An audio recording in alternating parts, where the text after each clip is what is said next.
പറഞ്ഞു. ബസ്സിൽ കയറിയപ്പോൾ എനിക്ക് മുതലേ കിട്ടിയെന്ന്. പിന്നെ നമ്മൾ നാട്ടുകാരുടെ കുറ്റം കുറേ നേരം പറഞ്ഞിട്ട് മെഡിക്കൽ കോളേജ് ബസ് സ്റ്റാൻഡ് വന്നു. എന്നിട്ട് ഞാൻ കൊണ്ടുപോയ സാധനം സ്റ്റാൻഡിൽ കൊണ്ടുവച്ചിട്ട് ഈ സാധനത്തെ കൊണ്ട് അടുത്ത ബസ്സിൽ കയറി. ബസ്സിൽ കയറി കുറച്ച് കഴിഞ്ഞപ്പോൾ അവർ പറയാണ് ഈ ബസ്സിൽ കയറിയാൽ അപ്പുറത്തെ ബസ്സിൽ കയറിക്കോളാം. പിന്നെ നമ്മൾ ഓടി ഫ്രണ്ടിലത്തെ സീറ്റ് കയറി പിടിച്ച്. അതിന് നമ്മൾ അവിടെ നിന്ന് കുറെ നേരം ആരാണ്ടൊക്കെ കുറ്റം പറഞ്ഞു. അതിന് നമ്മൾ പർപ്പിളിൽ വന്ന് സീക്കാ സൺസ്ക്രീൻ ഉണ്ടെന്ന് ചോദിച്ചപ്പോൾ അവർ പറയാം 2 എടുക്കണം, 1 തന്നെ എടുക്കാൻ പറ്റില്ല. ഞാൻ പറഞ്ഞു എനിക്കൊന്നും വേണ്ടത്. ഇത് നമ്മൾ പരാഗി വന്നിട്ട് ഈ ഫാബ്രിക് എനിക്ക് ഭയങ്കര ഇഷ്ടപ്പെട്ടെങ്കിൽ ഇതിന് മീറ്റർ 400 എന്ന് പറഞ്ഞു. അതുകൊണ്ട് ഞാൻ മേടിച്ചൊന്നുമില്ല. ഈ ബായ് ആണെങ്കിൽ നമ്മളെ മേടിക്കാൻ പ്രേരിപ്പിച്ച പക്ഷെ ഞങ്ങൾ മേടിച്ചൊന്നുമില്ല. അത് നമ്മൾ അപ്പുറത്തുള്ള ഒരു കടയിൽ നിന്ന് സീക്കാ സൺസ്ക്രീൻ മേടിച്ചു.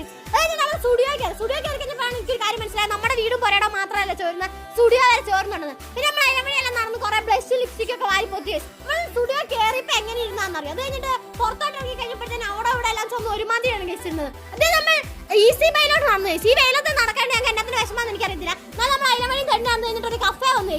അത് കഴിഞ്ഞാൽ നമ്മൾ ആദ്യം തന്നെ കുറെ ജ്യൂസ് എല്ലാം കുടിച്ച് കഴിഞ്ഞിട്ട് ഫുഡ് വന്നു കഴിഞ്ഞപ്പോൾ നമുക്ക് കഴിക്കാനായിട്ട് വയറ്റിൽ ഇടയില്ലായിരുന്നു. എന്നിട്ട് ഞങ്ങൾ അവിടെ ഇരുന്ന് ഭയങ്കര വിഷമിച്ച് ഫുഡ് കഴിച്ചു. അത് നമ്മൾ ലുല്ലു വന്നു. ഞങ്ങൾക്ക് എസ്കലേറ്റർ കയറാൻ വേണ്ടിയിട്ട് ഞങ്ങൾ ലിഫ്റ്റ് കയറിയാണ് വന്നത്. ഇവിടെ റബ്ബർ ചെരുപ്പിനൊക്കെ 160 രൂപയെ. അത് കഴിഞ്ഞിട്ട് ഞാൻ എല്ലാ സീറ്റും ഇങ്ങനെ പൊക്കി വെച്ചിട്ട് നശിപ്പിച്ചോണ്ടിരിക്കുന്നു. അത് നമ്മൾ ഈ ഷൂ മേടിച്ചിട്ട് അവിടെ നിന്ന് ഇറങ്ങി.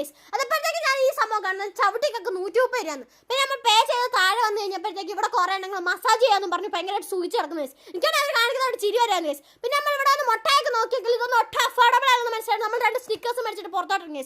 പിന്നെ എന്റെ അമ്മയുടെ പോയപ്പോൾ തൊട്ട് കുണൂണ വിളിച്ചോണ്ടിരിക്കുന്നത് ഇപ്പൊ പറഞ്ഞു. അവിടെ ഞാൻ പെട്ടെന്ന് പോകുന്നു. അപ്പോൾ ബൈ.